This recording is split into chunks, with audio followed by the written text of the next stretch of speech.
அறுப்பு மிகுதி ஆட்கள் இல்லை, ஆளிருந்தாலும் மணல் இல்லை, கலங்கும் கண்களில் கண்ணீரோடு மன்னவன் இயேசு இங்குகிறார். கண்களை ஏறிட்டு பார், வயல் நிலம் அறுப்புக்கு ஆயத்தமே. கண்களை ஏறிட்டு பார், வயல் நிலம் அறுப்புக்கு ஆயத்தமே. அறுப்பு மிகுதி ஆட்கள் இல்லை, ஆளிருந்தாலும் மணல் இல்லை, கலங்கும் கண்களில் கண்ணீரோடு மன்னவன் இயேசு இங்குகின்றார். கண்களை ஏறிட்டு பார், வயல் நீலம் அறுப்புக்கு ஆயத்தமே. கண்களை ஏறிட்டு பார், வயல் நீலம் அறுப்புக்கு ஆயத்தமே. ஆத்தும ஆதாய பணிகட்காய் ஜெபிக்கும் உள்ளங்கள் எங்கும் இல்லை, உள்ளம் உடைந்து பாரத்தால் ஜெபிக்க நீ முன் வருவாயா. கண்களை ஏறிட்டு பார், வயல் நீலம் அறுப்புக்கு ஆயத்தமே. கண்களை ஏறிட்டு பார், வயல் நீலம் அறுப்புக்கு ஆயத்தமே. சுயத்தை வெறுத்து கொடுத்திடும் பக்தரின் காரங்கள் வெகு சொற்பம். இயேசுவுக்காக கொடுப்பாயா, பரலோகத்தில் சேர்த்து வைப்பாய். கண்களை ஏறிட்டு பார், வயல் நீலம் அறுப்புக்கு ஆயத்தமே. கண்களை ஏறிட்டு பார், வயல் நீலம் அறுப்புக்கு ஆயத்தமே.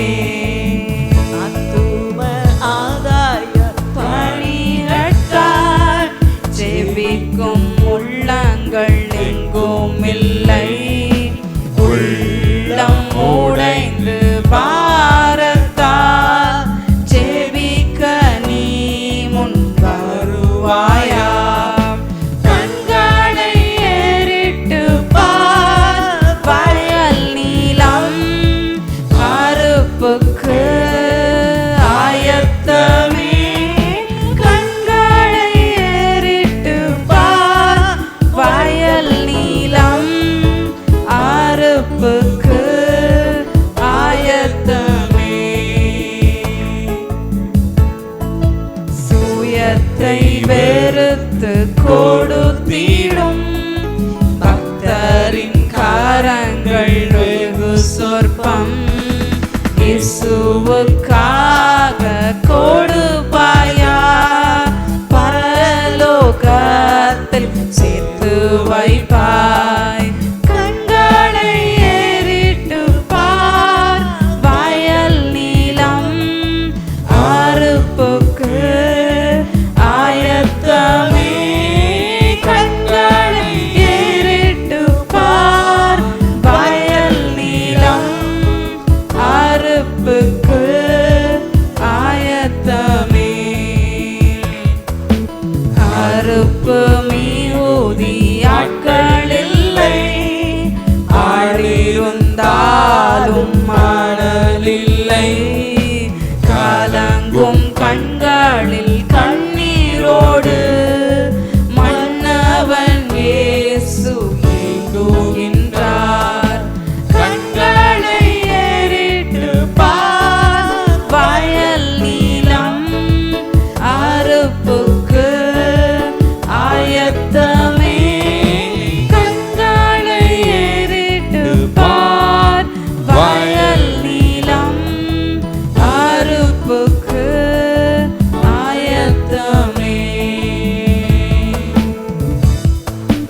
இன்றைக்கும் கர்த்தர் நம்மோடு கூட பேச போகிறார். எசேக்கியேலின் புத்தகம் 38ஆம் அதிகாரம் 7ஆம் வசனத்தை எடுத்துக்கொள்ளுவோம். எசேக்கியேல் 38:7. நீ ஆயத்தப்படு, உன்னோட கூடின எல்லா கூட்டத்தையும் ஆயத்தப்படுத்து, நீ அவர்களுக்கு காவலாளனாய் இரு. உன்னோட கூடின எல்லா கூட்டத்தையும் ஆயத்தப்படுத்து. ஆண்டவர் நமக்கு ஒரு அருமையான கட்டளையை கொடுக்கிறார்.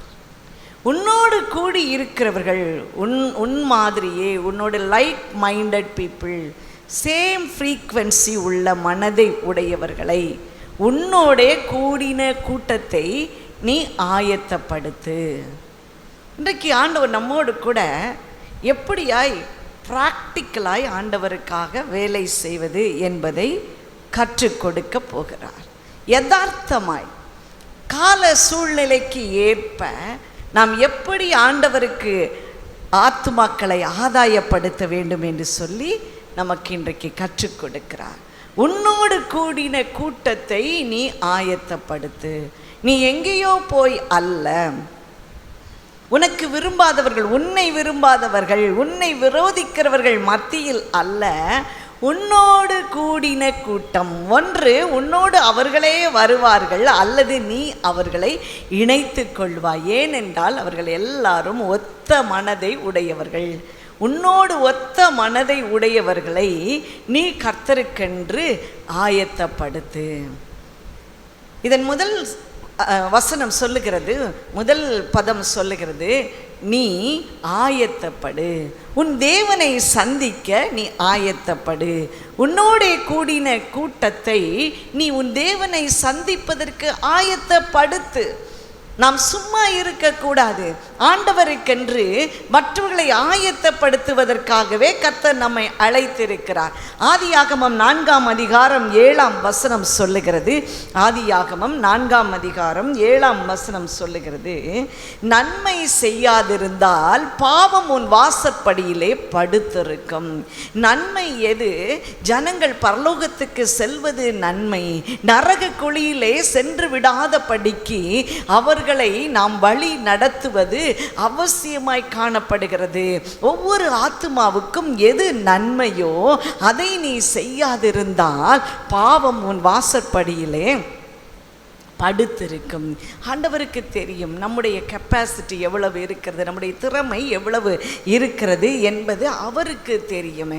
ஆகவே தான் ஒரு உவமையை கர்த்தர் சொல்லுகிறார் பாருங்கள். மத்தேயு எழுதின சுவிசேஷம் 25ஆம் அதிகாரம் 15 30 வரைக்கும் உள்ள வசனங்களை நாம் வாசிக்கிற பொழுது, மத்தேயு 25 15 30, புறதேசத்திற்கு புறப்பட்ட ஒருவன் அவனுடைய திறமைக்கு தக்கதாய் ஒருவனிடத்தில் 5 தாலந்துகளையும் 2 தாலந்துகளையும் 1 தாலந்தையும் கொடுத்து புறப்பட்டு போனான். சில நாட்கள் சென்ற பின்பு அவன் திரும்ப வந்து அவரிடத்திலே கேட்கிறான், 5 தாலந்தை 2 தாலந்தை 1 தாலந்தை அவர்கள் எனக்கு வேண்டும் என்று கேட்கவில்லை. ஆனால் இந்த புறதேசத்துக்கு புறப்பட்டு போனவன் அந்த தாலந்துகளை அவர்கள் அப்படியே சும்மா வைத்து விடாமல் அதை சிலரிடத்திலே கொடுத்து வைத்து விட்டு போனான். இந்த கொடுத்தவர்கள் எதையும் அவர்கள் அவனிடத்தில் கேட்கவில்லை, ஆனால் அவனாக கொடுத்தான். கொடுத்து விட்டு வருகிறவன் வந்து கேட்கிறான், 5 தாலந்தை நீ என்ன செய்தாய் என்று சொல்லி. இந்த 5 தாலந்தை வாங்கினவன் சொல்லுகிறான், நான் 5 தாலந்தை வாங்கின பின்பு நான் இன்னும் 5 தாலந்தை அதிகமாய் சம்பாதித்தேன். 2 தாலந்தை வாங்கினவன் சொல்லுகிறான், 2 தாலந்தை நான் இன்னும் அதிகமாய் சம்பாதித்தேன். ஆகவே 5 + 5 10 தாலந்து, 2 + 2 4 தாலந்தை அவனுக்கு கொண்டு வந்து கொடுத்தான். பாருங்கள், அவன் கேட்டானா, சொன்னானா? 5 தாலந்தை நீ சம்பாதிக்க வேண்டும் என்று அவன் கட்டளையிடவில்லை. 2 தாலந்தை நீ சம்பாதிக்க வேண்டும் என்று கட்டளையிடவில்லை. ஆனால் அவர்களாகவே சம்பாதித்தார்கள். தாலந்தை என்று சொன்னால் நமக்கு கொடுத்த திறமை. ஒவ்வொருவருக்கும் ஆண்டவர் திறமையை கொடுத்திருக்கிறார். ஒருவரையாவது அவர் வெறுமனே சும்மா இந்த உலகத்திற்கு அனுப்பவில்லை. பிரியமானவர்களே, அங்கே 1 தாலந்தை வாங்கினவன் சொல்லுகிறான், நீ தெளிக்காத இடத்தில் சேர்க்கிறவர், நீர் அறுக்காத இடத்திலே, நீர் விதைக்காத இடத்திலே அறுக்கிறவர் என்று நான் கேள்விப்பட்டிருக்கிறேன். ஆகவே அந்த ஒரு தாலந்தை புதைத்து வைத்தேன் என்று சொன்னான். புதைத்து வைத்தேன். அவன் சொல்கிறான், என்னென்ன அவன் சொன்னபடி இந்த ஒரு காசை நான் பத்திரமா வச்சிருக்கிறேன், நான் புதைத்து வைத்திருக்கிறேன், நான் அதை எந்த விதத்திலும் நான் சேதப்படுத்தவில்லை, இதோ உம்முடைய காசை நீர் வாங்கி கொள்ளும் என்று சொல்லுகிறான். பாருங்கள், இது நியாயமானதை போலவே நமக்கு தோன்றும். இது நியாயம்தான், இது நியாயம் அல்லவா? ஒரு தாளந்தை கொடுத்தான், அந்த தாளந்தை புதைத்து வைத்து திரும்ப கொடுத்து விடுகிறான். இதில் என்ன ஒரு காரியமானால் அவன் சொல்லுகிறான், நீ இந்த ஒரு தாளந்தை காசுக்காரர் வசம் கொடுத்து வைத்திருக்கலாமே, நான் வந்து அதை வட்டியோடு சேர்த்து வாங்கி இருப்பேனே என்று சொல்லுகிறான். பாருங்கள், நீ அந்த ஒரு காசை ஏன் புதைத்து வைத்தாய்? இன்றைக்கு ஆண்டவர் நம்மிடத்தில் கேட்கிற கேள்வி எது தெரியுமா? நீ ஏன் உனக்கு கொடுத்த தாளந்தை புதைத்து வைத்தாய்? கர்த்தருக்கென்று அந்த தாளந்தை பயன்படுத்து. நாம் எப்பொழுதும் ஆண்டவரிடத்தில் எனக்கு அதை தாரும் இதை தாரும் என்று கேட்டுக்கொண்டே இருக்கிறோம். இன்றைக்கு அது ஆண்டவரே, நான் உமக்காக பணி செய்ய வேண்டும், உமக்காக நான் ஏதாவது செய்ய வேண்டும் என்று நமக்கு ஒரு எண்ணம் இருந்திருக்கிறது. அதை குறித்து நாம் கேட்டு இருக்கிறோமா?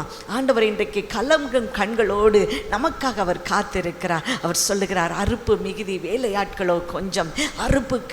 தமது அறுப்புக்கு வேலையாட்களை அனுப்பும்படி நமது எஜமானை வேண்டிக் கொள்ளுங்கள் என்று சொல்லுகிறார். எஜமானை வேண்டிக் கொள்ளுங்கள். அவருக்கு தெரியும், எஜமானுக்கு தெரியும் வேலையாட்கள் அவசியம் என்று, அறுப்பு அதிகமாக இருக்கிறது என்று அவருக்கு தெரியும். ஆனாலும் நீங்கள் வேண்டிக் கொள்ளுங்கள். ஏன் தெரியுமா? அந்த வேலையாளில் ஒருவனாய் நான் மாற வேண்டும், அந்த வேலையாளில் ஒருவனாய் மாற வேண்டும். ஆண்டவர் சொல்கிறார், நம்மை கடினமான ஒரு வேலை செய்வதற்காக அவர் அழைக்கவே இல்லை. உன்னோடு கூடின உன் கூட்டத்தை நீ ஆயத்தப்படுத்து. உன்னோடு யார் வருகிறார்களோ, உனக்காக யார் வருகிறார்களோ அவர்களை நீ ஆயத்தப்படுத்து. வேதம் சொல்லுகிறது, உதிக்கிற உன்னுடைய ஒளியின் இடத்திற்கு ராஜாக்கள் நடந்து வருவார்கள். நம்முடைய ஒளி உதிக்கிற உன்னுடைய ஒளியின் இடத்திற்கு ஆண்டவர் நம்ம மேலே உதிக்கும் போது நமக்கு முன்பாக ராஜாக்கள் நடந்து வருவார்களாம். எதற்கு வருவார்கள்? நம்மிடத்திலே ஆண்டவரை குறித்து கேட்பதற்காக வருவார்கள். ஆண்டவரிடத்திலிருந்து நன்மை பெற்று தரும்படியாக அவர்கள் வருவார்கள். பிரியமானவர்களே, அவர்கள் நம்மை ஆண்டவர் அண்டையிலே அப்படிப்பட்டவர்களை வழி நடத்துவது நமக்கு கொடுக்கப்பட்ட கடமையாய் இருக்கிறது. ஏதோ 5 கொடுத்துட்டாரு, நான் அப்படியே வச்சுட்டு அவருக்கு கொடுப்பதல்ல. 2 கொடுத்து விடுவதற்கு அவர் அப்படியாக நம்மிடத்தில் அவர் எதிர்பார்க்கவில்லை. 5 இன்னும் 5 2 இன்னும் 2 நாம் மாற்ற வேண்டியது நம்முடைய கடமையாய் இருக்கிறது. ஏன் தெரியுமா? ரோமரின் புத்தகம் 10ஆம் அதிகாரம் 14ஆம் வசனம் சொல்லுகிறது. ரோமர் 10:14, அவரை குறித்து கேள்விப்படாதவர்கள் எப்படி விசுவாசிப்பார்கள்? பிரசங்கிக்கிறவன் இல்லாவிட்டால் எப்படி கேள்விப்படுவார்கள்? அவரை குறித்து கேள்விப்படாதவர்கள் எப்படி விசுவாசிப்பார்கள்? பிரசங்கிக்கிறவன் இல்லாவிட்டால் எப்படி கேள்விப்படுவார்கள்? அது அருமையான கேள்வி பாருங்க. அவரை கொடுத்து கேள்விப்பட்டால் தானே விசுவாசிப்பாங்க. அப்படின்னா என்ன அர்த்தம்? அநேகரை ஆண்டவரை விசுவாசிக்கும்படியாக நாம் ஆயத்தப்படுத்த வேண்டும். இயேசுவை விசுவாசிக்கப்படும்படியாக ஆயத்தப்படுத்த வேண்டும். ஏன் தெரியுமா? அவர் சொன்னார், நானே வழியும் சத்தியமும் ஜீவனுமாய் இருக்கிறேன், என்னை அல்லாமல் ஒருவனும் என்னுடைய பிதாவின் இடத்தில் வரவே மாட்டான். உலகம் சொல்லும் 1000 வழிகள் இருக்கிறது, 1000 மதங்கள் இருக்கிறது, எல்லாம் ஒரே ஒரு வழியிலே சென்று வேறு வேறு வழிகளாக இருந்தாலும் ஒரே ஒரு இடத்திற்கே சென்று சேர்க்கும் என்று சொல்லி. அப்படி அல்ல பிரியமானவர்களே. வேதம் சொல்லுகிறது, ஒரே ஒரு வழி, அதுவே சத்திய வழி. இயேசுவே வழியும் சத்தியமும் ஜீவனுமாய் இருக்கிறார். என்னை அல்லாமல் ஒருவனும் என் பிதாவின் இடத்தில் வரான். கேள்விப்படாதவர்கள் எப்படி விசுவாசிப்பார்கள்? அவர்களுடைய கேள்விக்கு யார் பதிலை கொடுக்க முடியும்? விசுவாசம் கேள்வியினால் வரும். அவர்கள் கேட்கும் பொழுது நாம் அவர்களுடைய விசுவாசத்தை தூண்டத்தக்கதாய், இயேசுவிடத்திலே வழி நடத்தத்தக்கதாய் நாம் தாளந்து திறமை நிறைந்தவர்களாய் இருக்க வேண்டும் என்று கர்த்தர் எதிர்பார்க்கிறார். பிரியமானவர்களே, இந்த கால சூழ்நிலையிலே நாம் எப்படி ஆண்டவருக்கு இந்த பணியை செய்ய முடியும்? நாம் எல்லாரையும் ஆண்டவர் விசுவாசிகளான ஒவ்வொருவரையும் அவருடைய பண்ணையிலே வேலை செய்கிற வேலையாட்களாக பார்க்கிறார். நாம் அவருடைய பண்ணையிலே வேலை செய்கிறோம். நமக்கு கொடுக்கப்பட்ட இடம் கொஞ்ச இடம். அந்த கொஞ்ச இடத்தை நாம் கொத்தி ஏறு போட்டு அதிலே நாம் விளைவிக்க வேண்டியது நமக்கு அவசியமாக இருக்கிறது. நமக்கு 5 மணிகள் கோதுமை மணிகளை அல்லது நெல் மணிகளை அவர் கொடுப்பார் என்று சொன்னால் அதை புதைத்து வைக்காத படிக்கு அதை நல்ல ஒரு பண்படுத்தப்பட்ட நிலத்திலே அதை நாம் ஊன்றி அதை வளரச் செய்து நாம் விளைச்சலை கர்த்தருக்கென்று கொண்டு வர வேண்டும். இதுதான் அவர் சொல்லுகிறார், நீ உன்னோடு கூடின கூட்டத்தை ஆண்டவருக்கென்று ஆயத்தப்படுத்து என்று சொல்லுகிறார். பாருங்கள், வேதத்தில் நாம் இப்படியாய் ஆண்டவருக்கு எளிதாய் ஆயத்தப்படுத்தினவர்களை குறித்து எப்படி அவர்கள் ஆயத்தப்படுத்தினார்கள் என்று சொல்லி நாம் பார்க்க முடியும். பாருங்கள், முதலாவதாக அவரிடத்திலே கொண்டு வாருங்கள். தேவனிடத்திற்கு கொண்டு வாருங்கள். நல்லா ஞாபகம் வச்சுக்கோங்க, கொண்டு வாங்க. மத்தேயு எழுதின சுவிசேஷம் 17ஆம் அதிகாரம் 14 17 வரைக்கும் 18 வரைக்கும் நாம் வாசிக்கும் பொழுது அங்கே சந்திரரோகியாக இருந்த அந்த மகன் அடிக்கடி தீயிலும் தண்ணீரிலும் அவன் விழுந்து விடுகிறான், கொடிய வேதனைப்படுகிறான். ஆனால் உங்களுடைய சீஷர்களால் அந்த ஆவியை துரத்தி விடவில்லை, முடியவில்லை என்று சொல்லி அந்த மகனை அவனுடைய தகப்பன் ஆண்டவரிடத்திலே கொண்டு வருகிறான். அப்பொழுது பாருங்கள், எல்லாவற்றையும் அவருக்கு சொல்லுகிறான். அவர் சொல்லுகிறார், அந்த அசுத்த ஆவியை அவர் அதட்டினார். உடனே அது அவனை விட்டு புறப்பட்டு போயிற்று. அந்நேரமே அவன் சொஸ்தமானான். இதே போல திமிர்வாதக்காரனை குறித்து நம் வேதத்திலே பார்க்கிறோம். ஒருவன் திமிர்வாதக்காரனாய் இருந்தான். பாருங்கள், அவனுடைய நண்பர்கள் அவனை படுக்கையிலே கிடத்தி இயேசு கூடியிருந்த வீட்டின் தட்டு ஓடுகளை பிரித்து அவனை படுக்கையோடு உள்ளே இயேசுவுக்கு முன்பாக வைத்தார்களாம். ஏன் தெரியுமா? அவர்கள் வாசல் வழியாய் கொண்டு வருவதற்கு அங்கே கூட்டம் அதிகமானபடியினாலே அவர்கள் ஓட்டை பிரித்து அங்கே உள்ளே இறக்கினார்கள். நேர அந்த திமிர்வாதக்காரன் இயேசுவுக்கு முன்னால் வந்து வைக்கப்படுகிறான். இயேசு இந்த 4 பேருடைய விசுவாசத்தை கண்டு அந்த திமிர்வாதக்காரனை நோக்கி, உன் படுக்கை எடுத்துக்கொண்டு நட என்றார். அந்நேரமே அவன் அந்த படுக்கை எடுத்துக்கொண்டு நடந்தான். பாருங்கள், என்ன ஒரு ஆச்சரியம்! அவர்கள் கொண்டு வந்தார்கள், எளிதாய் அவன் சுகமானான். திமிர்வாதக்காரனுக்கு சிந்தனை கூட அவன் நினைப்பதை சொல்ல முடியாது. ஐயோ, எனக்கு சுகமாக வேண்டும் என்று சொல்லலாம் முடியாது. அவன் பேரலைஸ் ஆனவன். அவனுக்கு ஒரு அங்கங்களும் ஒவ்வொரு அவயவங்களும் அங்கே அவனுக்கு அது செயல்படாமல் இருக்கும். அவன் கண்களால் சாடை காட்டியிருப்பானா, அழுதுருப்பானா நமக்கு தெரியாது.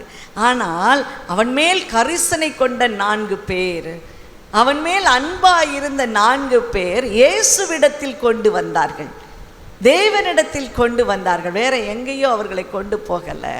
கொண்டு வாருங்கள். நம்ம இன்றைக்கி ஒரு சுகமீனமாக இருந்து நமக்கு நல்லா ஆயிட்டுன்னா நம்ம என்ன சொல்லுவோம் பாருங்கள், இந்த டாக்டர் எனக்கு நல்லா சுகப்படுத்தினார் அப்படின்னு சொல்லுவோம். நானே கூட்டிகிட்டு போகிறேன்னு சொல்லுவோம். இன்றைக்கி பாருங்கள், நம்ம யார் இடத்துல கொண்டு வரணும்? எந்த மருந்து மாத்திரையும் இல்லை. அவங்க என்ன விசுவாசம் பாருங்கள். தட்டோடுகளை பிரிச்சுட்டாங்க, உள்ளே கொண்டு வந்துட்டாங்க. இயேசு பார்க்கட்டும், இயேசுடைய பார்வை படும்படியாக வச்சுட்டு அவங்க சும்மா இருந்துட்டாங்க. ஆனால் ஆண்டவர் அந்த நேரமே சுகப்படுத்தினார். இன்றைக்கு நாமும் கூட அநேக ஆத்துமாக்களை ஆண்டவரிடத்தில் கொண்டு வர வேண்டும், கொண்டு வர வேண்டும். அந்த 4 பேரில் ஒருவராய் நாம் இருக்க வேண்டும். நாம் ஏதோ ஒன்று நடந்துட்டுருக்கு, எல்லாம் சொல்லிட்டு போயிட்டு வாங்க அப்படின்னு சொல்கிறதுக்காக அல்ல, அவர்களுக்காக கமிட் பண்ணணும். இன்றைக்கி எத்தனை பேர் கமிட் பண்ணுவாங்க? எத்தனை ஊழியக்காரர்களால் கமிட் பண்ண முடியும்? ஒரு பெரிய கூட்டத்தை வழி நடத்துகிறவர்களாக இப்படி கமிட் பண்ணவே முடியாது. ஆனால் ஒரு சிறு சிறு கூட்டங்களை நடத்துகிற ஒரு பாஸ்டர்மார், ஒரு ஊழியக்காரர்கள், ஒரு குருவானவர் நிச்சயமாகவே அவர்களால் கமிட் பண்ண முடியும். அவர்களால் தங்களுடைய உழைப்பை கொடுக்க முடியும். நமக்கு அருகில் இருக்கவர்களுக்கு நம்முடைய உழைப்பை கொடுக்க முடியும். அவர்களை கொண்டு வர ஆண்டவர் நம்மை எழுப்புகிறார், நம்முடைய இருதயத்தை எழுப்புகிறார், நமக்கு கற்றுக் கொடுக்கிறவராக இருக்கிறார். 2வதாக பாருங்கள், வந்து பாருங்கள். எல்லாத்தையும் நம்ம சொல்லணும், வாங்க வந்து பாருங்க, எங்கள் சர்ச்சுக்கு வந்து பாருங்க, இந்த ஊழியக்கார்ட்ட வந்து பாருங்க அப்படின்னு சொல்லி நம்ம வந்து பார்க்க சொல்ல வேண்டும். சமாரியா பெண்ணை குறித்து யோவான் எழுதின சுவிசேஷம் 4ஆம் அதிகாரத்திலே எழுதப்பட்டிருக்கிறது. யோவான் 4ஆம் அதிகாரம் எடுத்துக்கொள்ளுங்கள். 8 முதல் 37 வசனம் வரைக்கும் நம்ம பார்க்கும்போது, இயேசு அங்கே ஒரு கிணற்றண்டை இருக்கிறார். அங்கே குடத்தை வைத்து கொண்டு அங்கே ஒரு சமாரியா பெண் வருகிறார். சமாரியா பெண்கள், சமாரியர்கள் யூதருக்கு அருவருப்பானவர்கள். ஆனால் இயேசு கேட்கிறார், தாகத்துக்கு தாய் என்று கேட்கிறார். அவர் சொல்லுகிறாள், உமக்கு மொண்டு கொள்வதற்கு பாத்திரம் இல்லையே, நீர் எதினால் மொண்டு கொள்ளுவீர் என்று சொல்லி அவள் கேட்கிறார். அப்பொழுது பாருங்கள், தாகத்துக்கு தாய் என்று கேட்கிறவர் நீர் இன்னார் என்று நீ அறிந்திருந்தாயே, ஆனால் நீயே அவரிடத்தில் கேட்டிருப்பார், அவர் உனக்கு ஒரு காலம் தாகம் உண்டாகாத ஜீவ தண்ணீரை கொடுத்திருப்பார் என்று சொல்லுவார்.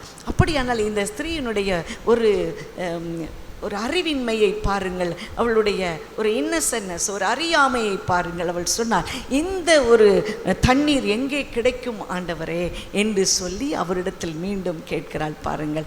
அப்பொழுது ஆண்டவர் சொல்லுகிறார், உன் புருஷனை நீ அழைத்து வா என்று சொன்ன பொழுது அவள் உண்மையாய் சொல்லுகிறாள், எனக்கு புருஷன் இல்லை.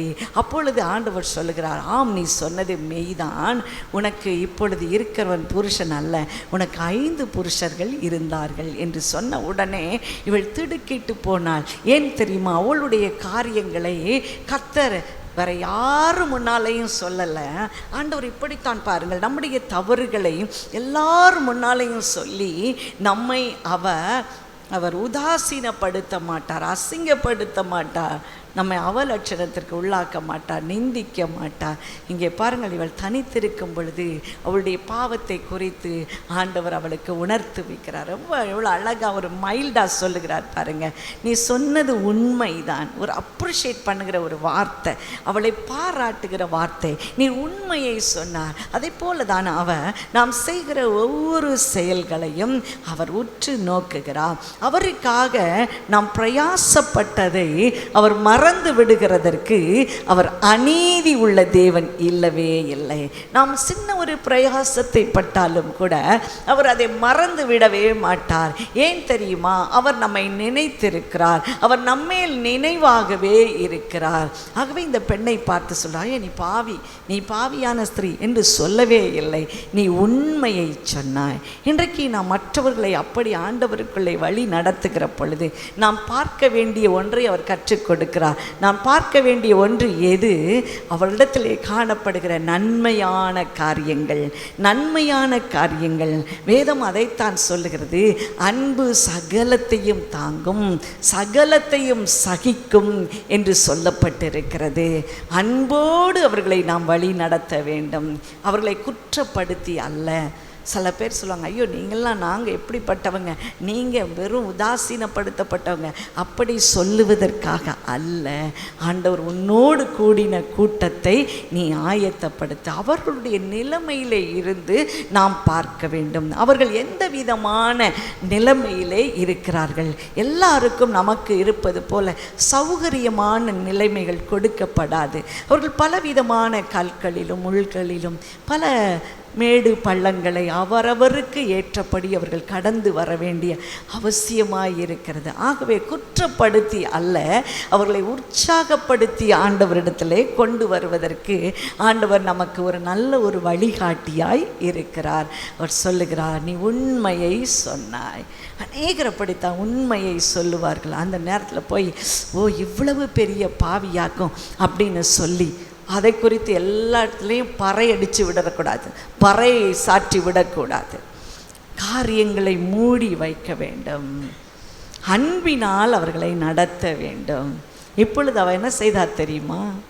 தன்னுடைய குடத்தை வைத்து விட்டு அவள் ஊருக்குள்ளே ஓடினாள். ஓடி போய் கிராம மக்களிடத்திலே சொல்லுகிறாள், எனக்குண்டான காரியத்தை எல்லாவற்றையும் அவர் சொல்லிவிட்டார், நீங்கள் வந்து பாருங்கள், எல்லாரும் வந்து பாருங்கள். என்ன அருமையான ஒரு சுவிசேஷ பணி அவள் செய்தாள் பாருங்கள். அவள் சமாரியா பெண், எல்லாராலும் வெறுக்கப்பட்டிருக்கலாம், உதாசீனப்படுத்தப்பட்டிருக்கலாம், நிந்திக்கப்பட்டிருக்கலாம், அவமதிக்கப்பட்டிருக்கலாம். ஆனாலும் கூட அவள் தன்னுடைய தாளந்தை அவள் மறைத்து வைக்கவில்லை. குடத்தை வைத்து விட்டு அந்த குடத்தில் ஒரு தண்ணியை எடுத்துக்கிட்டு ஓடி இருக்கலாம்.